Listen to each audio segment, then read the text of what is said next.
Prince Alaric was the embodiment of youthful indulgence, living a life of luxury and excess. As the only heir to the throne, he was used to getting whatever he wanted without ever lifting a finger. His days were filled with banquets, parties, and fleeting romances with little regard for the responsibilities that came with his title. Despite his father's stern lectures, Alaric paid no mind to the king's concerns, convinced that ruling a kingdom was something he could handle when the time came. King Aemon, however, saw the dangers in his son's carefree lifestyle.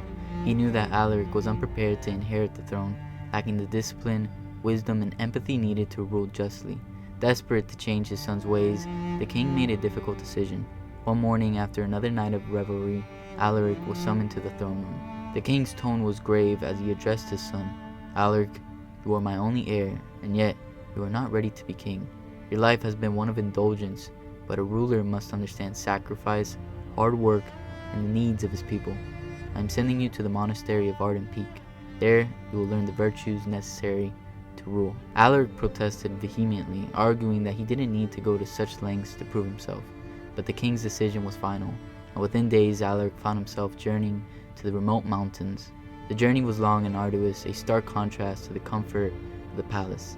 Alaric's frustration grew with each step, and by the time he had reached the monastery, he was seething with resentment. Upon his arrival, the monks wasted no time in putting him to work. Without any formal introduction or explanation, Alaric was given a bucket and instructed to fetch water from a distant spring at the top of a mountain. The task seemed beneath him, as he balked at the idea of doing such menial labor. But there's no room for argument. Day after day, Alaric was given similar tasks, sweeping the temple floors, gathering firewood, tending to the gardens. Their work was grueling and repetitive, far removed from the life of pleasure he was used to.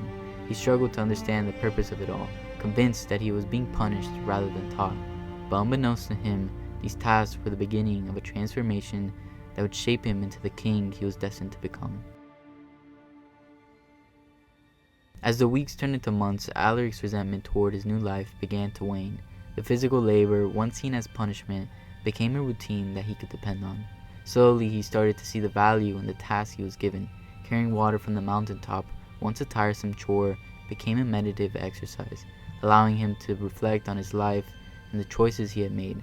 The monks, though silent and reserved, were always present, guiding Alaric with their actions rather than their words. They lived simply with a profound respect for nature and each other, and Alaric began to notice the deep sense of peace that pervaded in the monastery.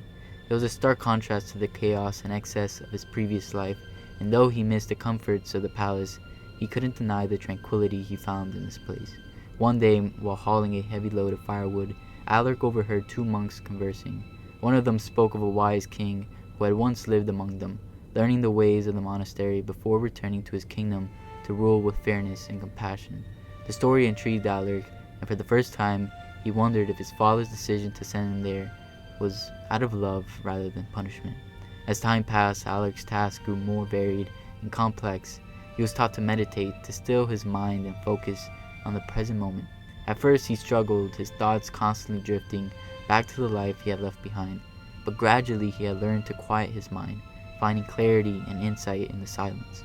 The monks also began to introduce him to the teachings of their order, philosophies on leadership, responsibility, and the importance of serving others. One of the most important lessons came when Brother Malachi, the head monk, asked Alaric to oversee the preparation of the temple for a large gathering.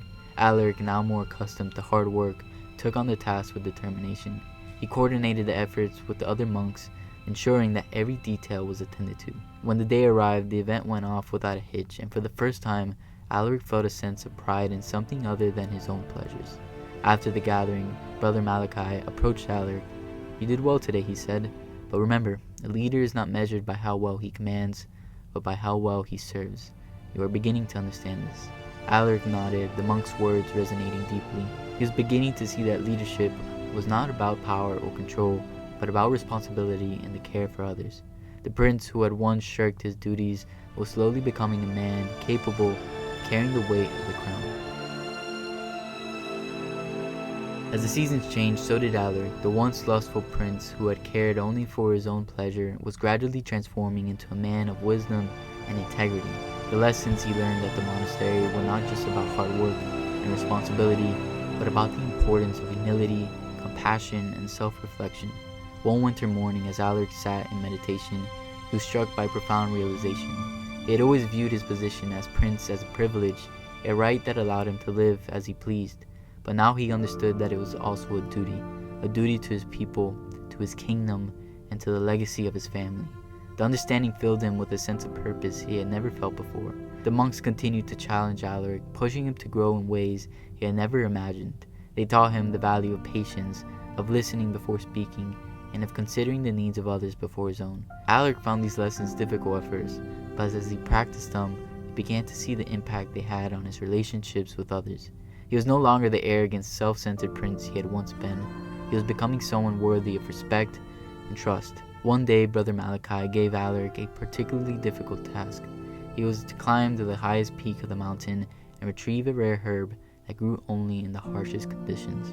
The journey was treacherous and the weather was unforgiving, but Alaric accepted the challenge without complaint. He knew that this was not just a test of his physical endurance, but of his determination and resolve. The climb was arduous, and there was moments when Alaric thought that he might not make it, but he pressed on, driven by the knowledge that was part of his journey to becoming the leader his father had always hoped he would be. When he finally reached the peak and found the herb, he felt a surge of accomplishment, not just for completing the task, but for the personal growth it represented. When Alaric returned to the monastery with the herb, Brother Malachi greeted him with a knowing smile. "You have come far, Alaric," he said, "but the journey is not over. Remember, the greatest challenges lie not in the tasks that we are given, but in how we choose to face them." Alaric nodded, understanding that his transformation was still ongoing. The boy who had once been consumed by lust and selfishness was now on the path to becoming a man of wisdom and strength. And though the road ahead was uncertain, Alaric was ready to face it with the lessons he had learned in the mountains. One crisp autumn morning, as Alaric was preparing for his daily task, a messenger arrived from the kingdom. The monks, who rarely received visitors, knew that the arrival of the messenger was of great significance. Brother Malachi approached Alaric with a somber expression. Alaric began, "There's news from the kingdom. Your father, King Aemon, has passed away." The words hit Alaric like a blow. Although he had prepared himself for the possibility, the reality of his father's death was overwhelming. He had not seen the king in 2 years, and now he would never have the chance to reconcile the difference that had once driven them apart. The grief was deep, but Alaric knew that he could not afford to be consumed by it. The kingdom needed him. "The council has sent for you," the messenger continued. "With the king's death, neighboring kingdoms see Eldoria as vulnerable. They are vying for power, and the people need a strong leader to guide them through this time of uncertainty." Alaric felt the weight of the crown settle on his shoulders. The responsibility he had been preparing for was now upon him, and he knew that the fate of the kingdom rested in his hands. The time had come for his return to Eldoria and take his place as king. Brother Malachi placed a hand on Alaric's shoulder. "You have learned much during your time here," he said. "Remember the lessons you have been taught, and carry them with you as you take on this new role. You are ready, Alaric. Go with the knowledge that you have the strength and wisdom to lead." With a heavy heart, Alaric bid farewell to the monastery and the monks who had become like family to him. The journey back to Eldoria was long and fraught with uncertainty, but Alaric was resolute.